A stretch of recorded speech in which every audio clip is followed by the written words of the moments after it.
You're listening to the Cultivating Careers in Alternative Proteins podcast, a podcast which features students and early career professionals who work in the alternative protein industry, where they discuss their journeys and deliver advice on how you can start a career in this revolutionary field. In this episode, I'll be speaking with Ching Zin, who currently works as a food safety specialist at Upside Foods, formerly known as Memphis Meats, and is located in the Bay Area. Upside Foods was one of the first startups to work solely on cultivated meat and is famous for creating the first cultured meatball, chicken, and duck products. Prior to working at Upside Foods, Ching was a product development assistant for A La Carte Connections. During her studies in food science at the University of California, Davis, she interned at California Spice Basket, Perishable Foods Council of Northern California, Nevada, and WinFood Myanmar. Every 2 months, she volunteers at the Ronald McDonald House to help with gardening, cleaning, cooking, and distributing meals for families. Without further ado, here's my conversation with Ching. Hello, Ching, and welcome to the Cultivating Careers in Alternative Proteins podcast. I'm so happy to have you on the show. I'm so grateful to be here and for this opportunity. Thank you for having me.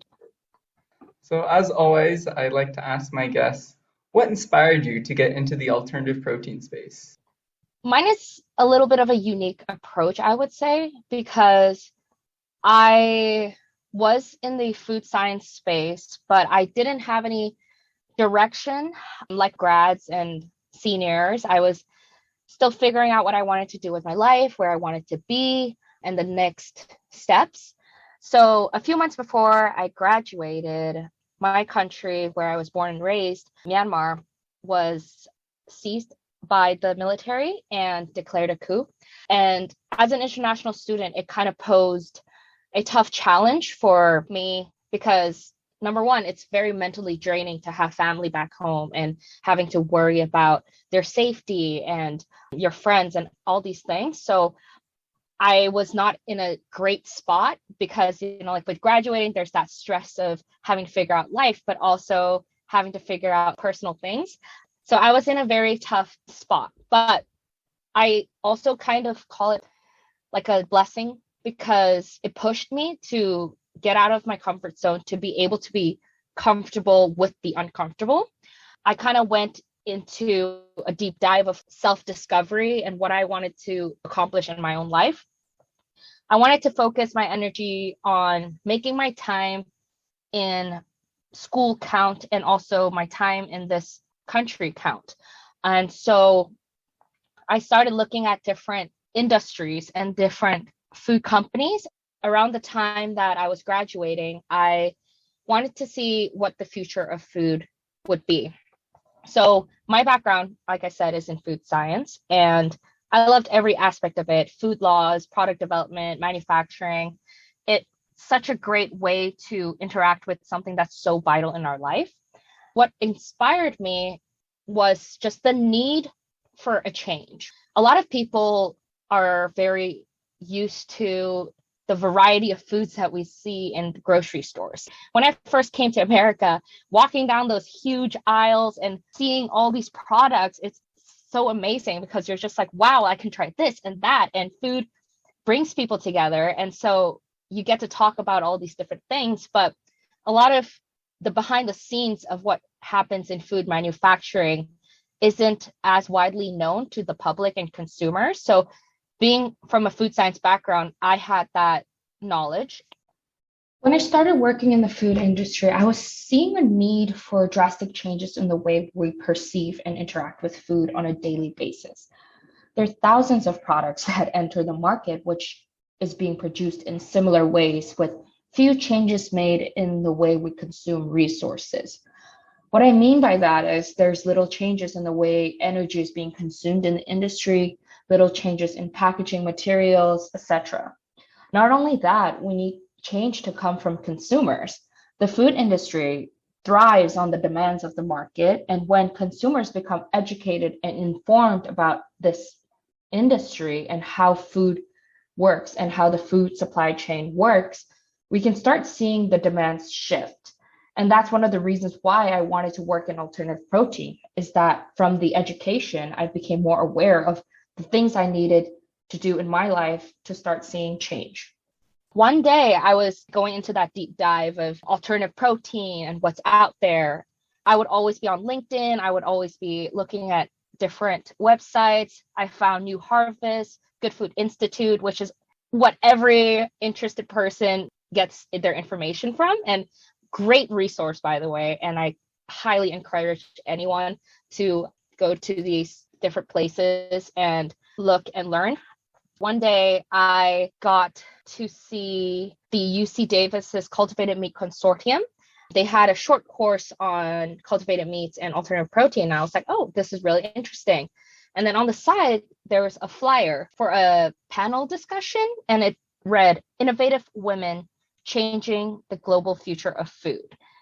And as a woman in STEM, it's always inspirational to look up to these people who you respect and who you can relate to almost. So I went to the panel.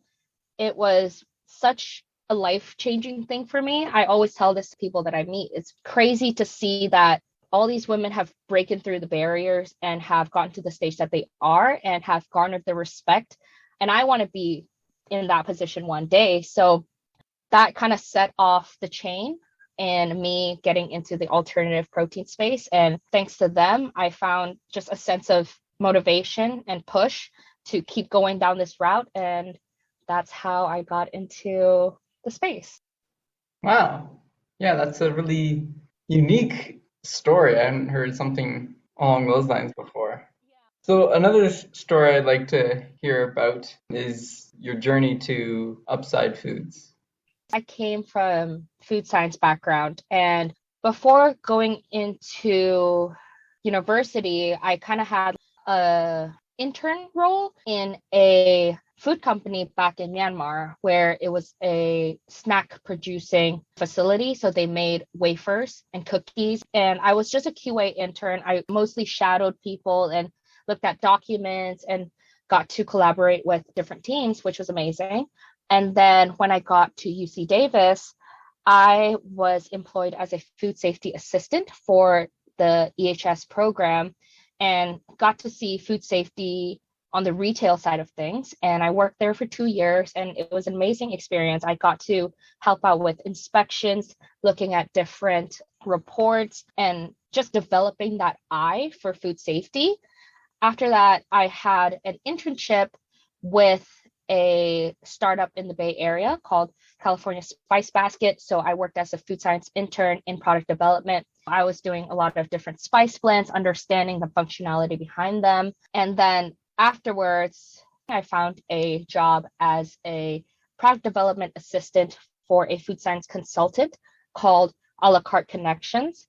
During that time, I got to work with a lot of different ingredients. I was doing product formulation and making a lot of iterations for so many different things, including nutrition bars, alcoholic seltzers, cookies, all these different projects that came into my lab. I got to experiment with ingredients, understanding supply chain, and contacting all these industry suppliers for samples. And it was a great way to get my foot in the door and understanding the traditional food industry. That was around the time that I was going into the deep dive of what do I want to do and where do I want to go. When I was on the job search, I saw that many of these startups are hiring for positions in upstream development, which is mostly geared towards process development, biotech, media development, etc. Being someone who's more versed in the downstream side of production, it was tough seeing where I could fit in.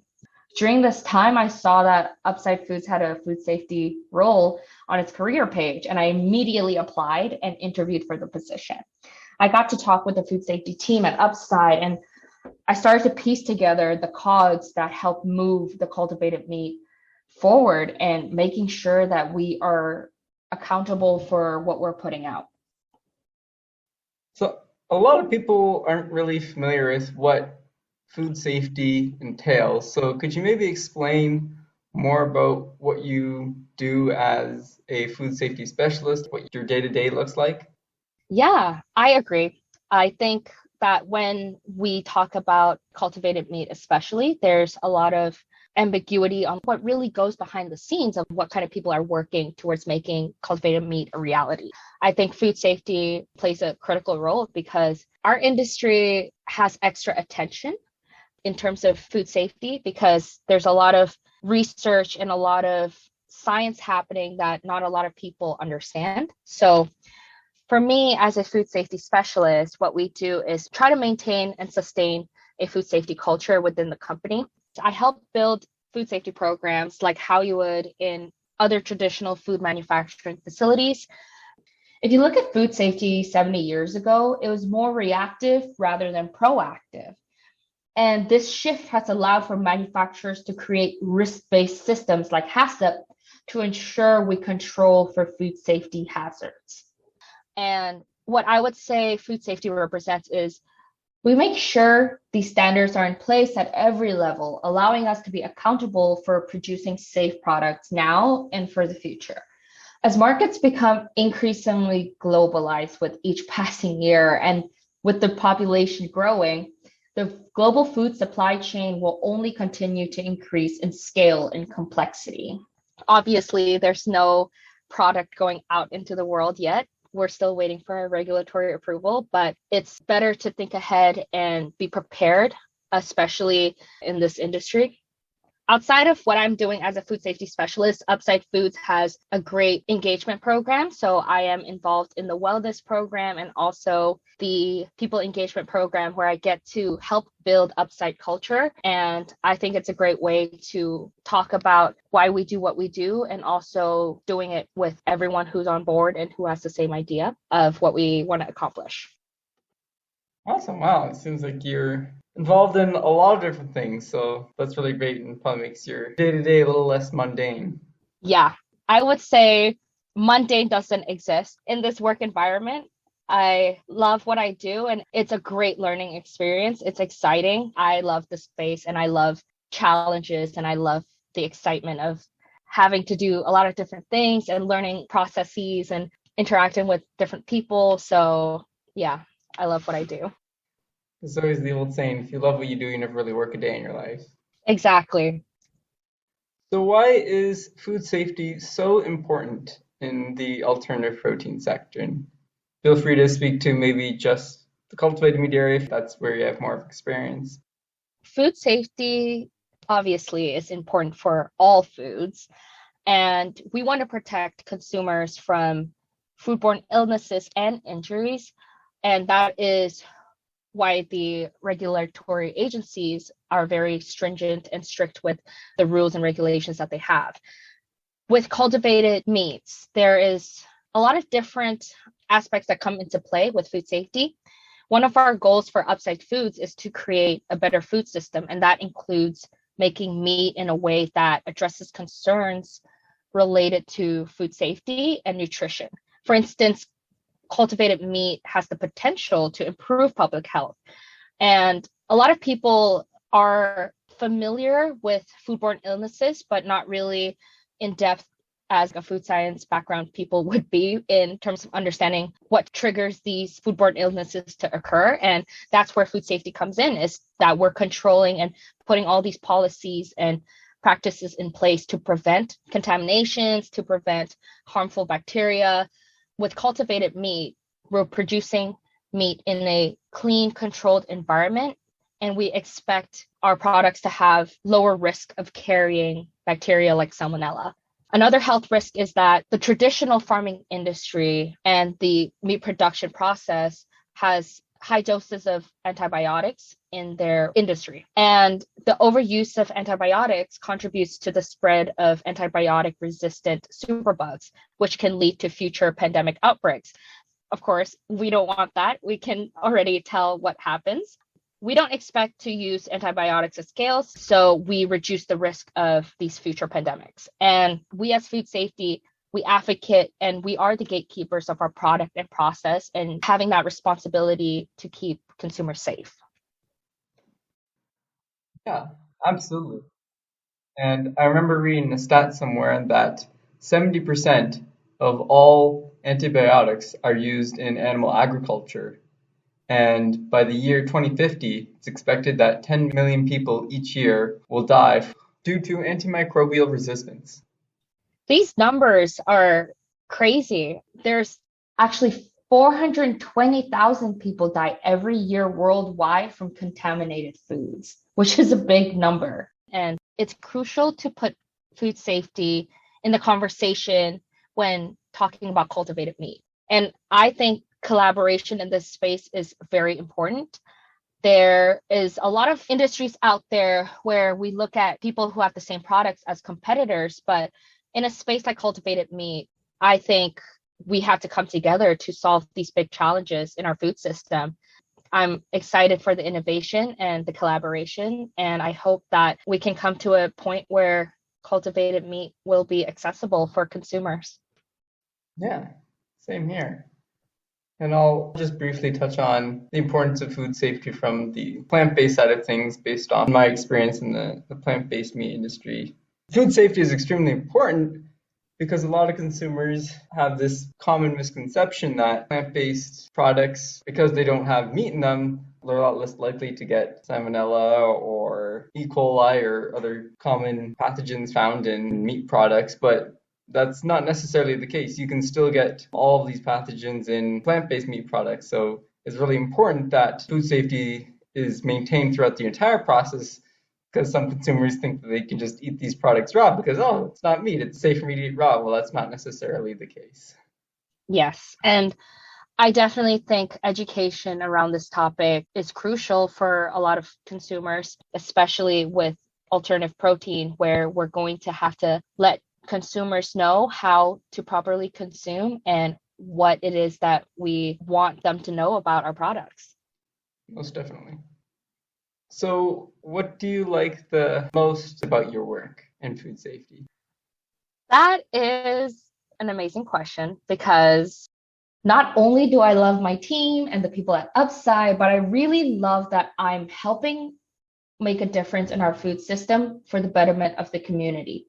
Down the line, this is what matters. This is us helping one another to make sure that we are helping the world become a better place for thousands of years to come, hopefully. And we as food safety advocates for the people, and we push for accountability in every step of the process before it reaches the market. And that's one of the reasons why I love doing what I do, is because I know that a lot of people are counting on us to make sure that we're giving them safe options. Very motivating. And where do you see yourself in the future, say the next 5 to 10 years? In the future, I see myself building a community pushing for growth in alternative protein awareness, consumption, and investment in Asia. It's not an easy feat. And to do this, I think raising public awareness of the very drastic decline in our resources, climate change, and the effects it has on the livelihoods of people, businesses, and the environment is critical. Local and rural farming communities suffer the most from the effects of climate change. And these are the people that need our help and need our support the most. And reshifting our energy in not only perceiving food as linear, but as circular will help us do that. The food ecosystem is very circular, and we need to strive to build each and every step with this in mind, especially in cultivated meat. We have these amazing benefits that come out of cultivated meat, but down the line, we have to make sure it's accessible to every single person. And in the next 10 years, I think cultivated meat will become a favored option of meat consumption for consumers. And I hope to help make this accessible for people of all economic backgrounds. All right. So, what advice do you have for job seekers in the alternative protein space? I love this question because when I was looking for jobs, I was always trying to understand what it is that I need to be in order to fit into the space. But a lot of the times, it's just taking the leap. It seems very intimidating, but it's you against you when it comes to these difficult decisions. If you're really interested and passionate about the space, you would be relentless. And down the line, it builds your confidence and it also makes you stand out because it builds your story. It builds who you are. And that's what differentiates you. I say feed the fire that you have. If you are interested in the space, keep exploring, keep talking to people, be a lifelong learner. There is tons of resources out there and tons of people who are very interested in sharing their knowledge and sharing their experience and talking about the space because we want people to be excited. We want people to know that this exists. We need minds coming together. We need passionate people. I would say take the leap, be passionate, be relentless, build you. Because wherever you're coming from and whatever you're doing, it contributes down the road to who you are. And it is who you are that companies are hiring. It's very crucial for people to understand that there's no box to fit in. You are creating that box and you're coming into a space letting people know that there's so much that you can contribute to and your confidence also exudes when you know what you want. Another advice I would give is network. Go on LinkedIn, add people, message, talk to them. A lot of the times people are excited to share. They want to be able to help from what I've seen. And there's a lot of resources. People share things because they want this knowledge. They want to build a community. As soon as you're networking and building this platform for yourself, you'll start to see and you'll start to understand how people are looking at things differently and how the industry is. From that, you can also find a lot of different events, a lot of different conferences, and that's also a great way to get yourself out there to talk to people. And throughout the whole thing, you're going an extra mile to be able to learn and grow. So it definitely adds to you to talk about the experiences that you get from networking. Just be patient with yourself and keep a positive spirit. Things take time, especially figuring out yourself and your identity and who you are and what you represent. That is crucial in building yourself, not just a career. I think that is what differentiates you down the line. Yeah, very well said. Is Upside Foods actively hiring? And if so, what types of roles and where should people apply? Yes, Upside Foods is hiring. There are so many different roles across so many different cross functional groups. There's a careers page on our website, upsidefoods.com, and also on LinkedIn. Our recruiters are very active in looking out for people and talking to people. And so I would definitely recommend reaching out to any of our recruiters. There are several open roles on our careers page. There's also a additional open application. And so if you don't see a role that fits you and you still want to be able to get your foot in the door, definitely use that open application to let us know. We're hiring various roles across the company, including manufacturing, bioprocess engineering, data science. There are food production, product development roles, research associates. So there's a lot of different things, and wherever you end up would be great because the company comes together for a lot of things. And also, please feel free to add me on LinkedIn for informational interviews. I'm more than happy to speak about my experience and the team and helping you find where you fit in if that's what you want to do. And if you see yourself at Upside, definitely reach out. Yeah, and I'll provide links to Upside Foods careers page as well as your LinkedIn for anyone who wants to connect with you. Yeah. Is there anything else that you want to add or talk about? Yeah. So a lot of people that are within the food space and the food tech space, we understand the conversation around food and the food system that we want to improve and change. But there's a lot of education to be done around food. And so I would encourage people to speak up about the choices we make in food and reshaping our conversation around food. Our carbon countdown clock is ticking fast. I think a lot of people in this space understand that there's a need for change, but I think education is always the first step in kind of coming to consensus on how can we bring this together and make it so that the mainstream market understands why we're doing what we're doing. The conversation starts with food, right? Everyone has that in common. We interact with it on a daily basis. So understanding the choices that we're making in the food that we're interacting with, and educating about why what we're doing is important is a great start.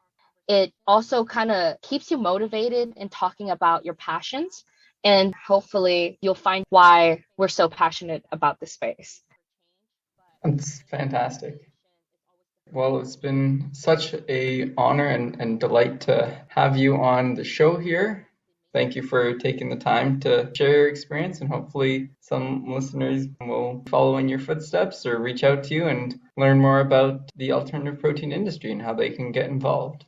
Yeah, thank you so much for having me. Like I said, add me on LinkedIn, connect with me. I'm more than happy to talk about the industry, the space, and my experience. It is my hope that Ching's experience has shown that there are a multitude of roles within the alternative protein space, some of which you've likely never thought of, like food safety, and reiterates that there's a place for everyone, including you, to be a part of the alternative protein revolution. If you want to learn more about careers in the alternative protein industry, please follow the Cultivating Careers in Alternative Proteins podcast on Instagram for weekly posts about resources, job boards, advice, and so much more.